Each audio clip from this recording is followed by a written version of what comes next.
Alright, got the shift control module right here. This is the new piece right here and old one. Because we had to remove the instrument cluster real quick to get that done. And this is going to be on a 2.5S Nissan Altima.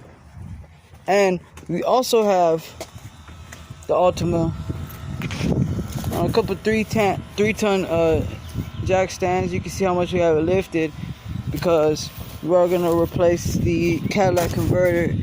As you can see, we got right here. It's a direct bolt-on, so there's no welding needing to be done.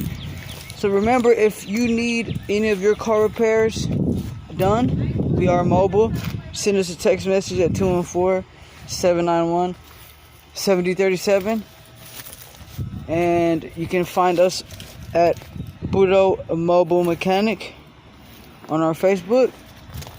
We come to you, do tune-ups, brakes, struts, alternators, belts, and much more.